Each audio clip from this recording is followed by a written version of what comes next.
So, here we are playing Britannia, and the world's again significantly changing. All the Roman armies and forts are gone. They've been replaced with these Romano-British. Now, the Romano-British, if I recall correctly, I don't have their sheet in front of me right now. Yeah, they don't get a population growth on this turn, but next turn they will. They start being treated just like a normal power. Well, except for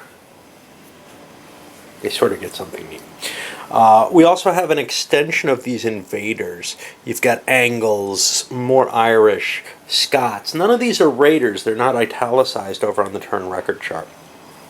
Which means if you saved your raiders, you can still use them as such. But if you dropped them in the world, into Britain itself, then you've given up that ability. That may be okay. They're sometimes more useful to have them on the board. But they can generate a good deal of points as raiders as well. We've got Jutes too.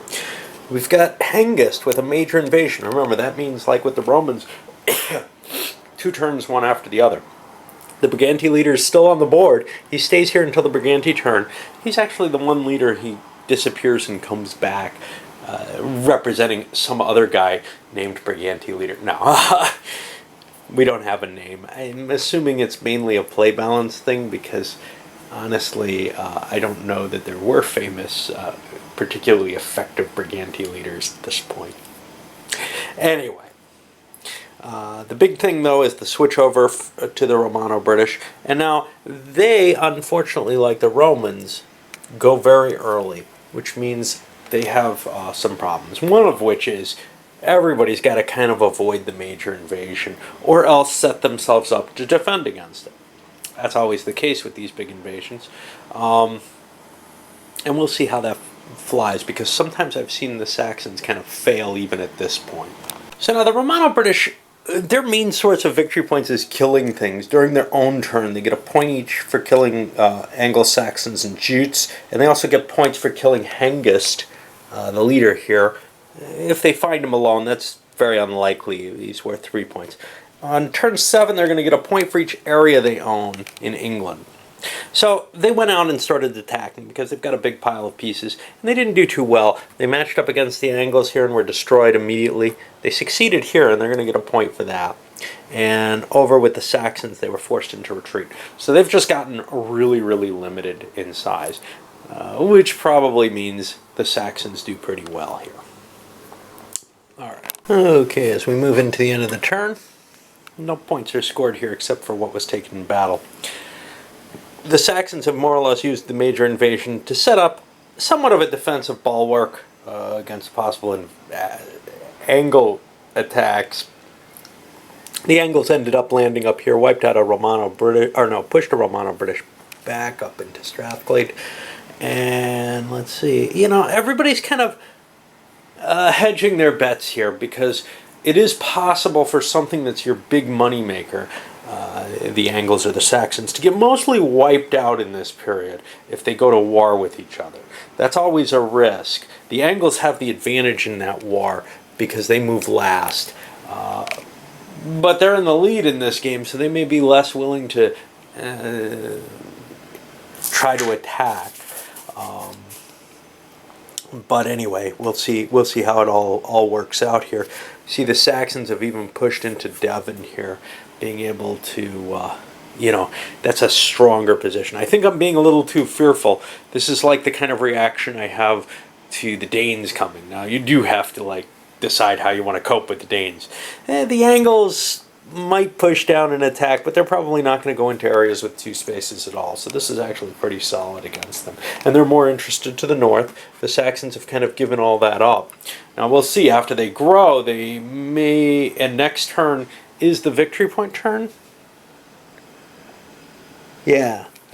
Yeah, I moved the thing already. This next upcoming turn's the victory point turn. So this is the time when people kind of overreach.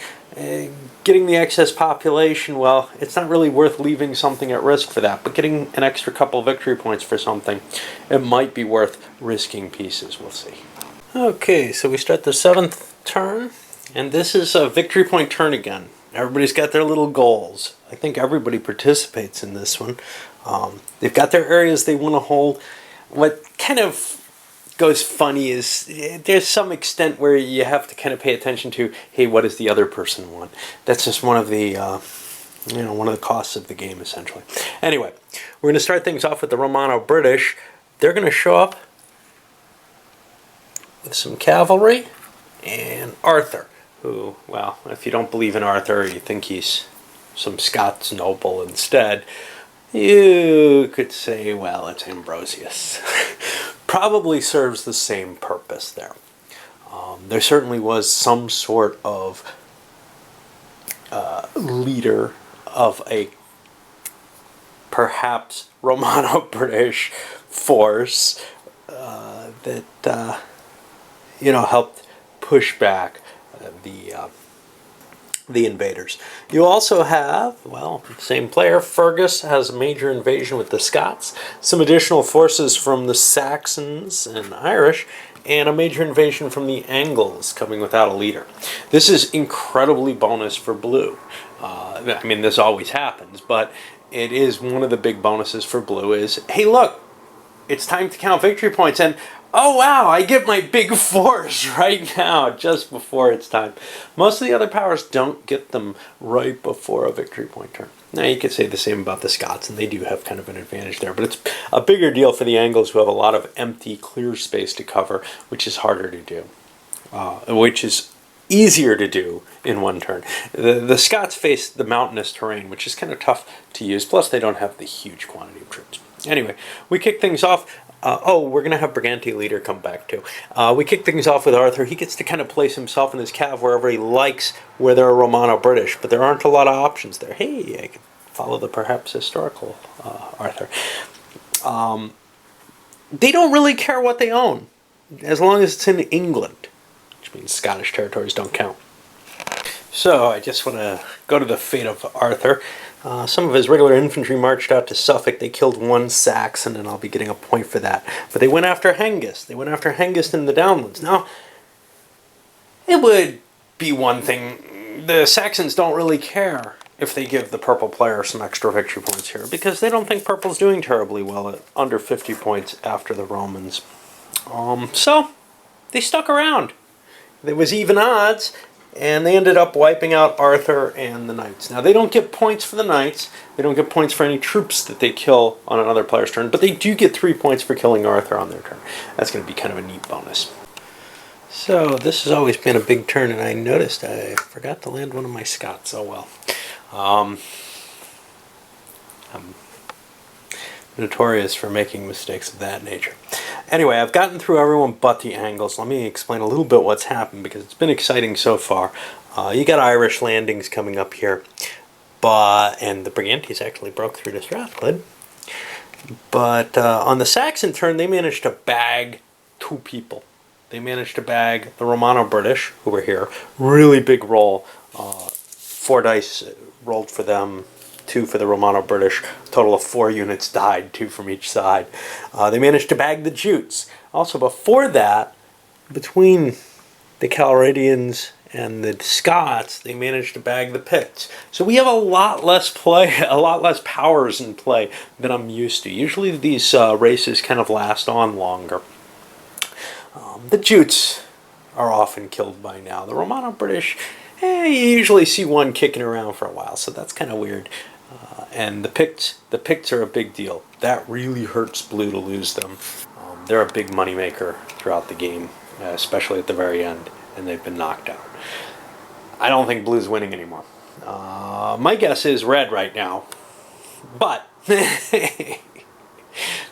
I've never seen red win. But with the position things are in, they're at 32 points, blue's at 31, but blue just lost a major race that they usually score big for. With the situation as it is, I wouldn't be shocked if somebody goes after red. In fact, I wouldn't be too shocked if blue goes after red at this point. And well, the defenses that the Saxons had in the areas the Angles are most interested in, down here in the south, they had a couple pieces in each of the areas, except Avalon, which I don't think the Angles were terribly interested in. They didn't go for. But they did go wipe out the Irish, not completely, the Brigantes down in the Pennines, and otherwise obtained all their value spaces. They also drove the Scots back out of one of their more valuable locations. So, you've got to pad your own points. You can't go after someone. And if the opportunity isn't really there to score the points against, say, the Saxons, who we'd like to trim down a little bit because they can become quite a power if left alone, taking it out on the Brigantes and making them close to death is an interesting proposition. All right, I'll come back after the points are scored. So point-wise, at the end of this turn, at the end of this victory point turn, we're looking at purple's still in the lead at 56.5. The Scots are doing well, and this may be making up for the loss of maybe the Romans here, or the weak value on the Romans. But now I don't have the Romano-British, and quite often I have them. So it's kind of there's often this trade-off. Sometimes the Romano-British go off and make life for the Scots easier. Red's next at 53, and that's scary. They've got this huge force here. They've got the Irish position. They'll score good points if nobody kills them. And the Brigantes, again, they'll score decent points throughout the game if nobody kills them. They've got all their people on the board, all their races. Blue is at 51, which doesn't strike me as at all bad. They've pretty much scored just about everything they can with the angles, but they have no picks, which means I think they're out of the game at this point. I mean, I think that's like a 15-point hit over the game at least, maybe more. I used to track the points per race and see what it was worth to lose someone. That was pretty harsh, and really, they did it to themselves. They weakened their picks to the point where it was worth killing them or easy enough to do so. Green's at 42.5, but Green's kind of the secret guy. They're holding a big pile of points that haven't shown up yet. They've got like, I don't know, I think it's around 40-something points, low 40s, maybe higher, maybe 45 or so, for the Danes. And that's a huge pile that comes on at once, not too long in the future. I think they're starting to show up here on turn 8, aren't they? No, not yet. Not for quite some time. So we're going to have this long period where the Angles and Saxons kind of fight it over, and the Bretwalda is going to be showing up and stuff like that. So that should be kind of interesting. I'm going to I'm going to zip this one up, I guess. Let people see where it's going and keep the length of each video shorter. It's a hard decision. Do I want the videos to be short, or do I want there to be less of them? Some people want shorter videos for various reasons. Personally, it's easier to sort them when there are less, but whatever.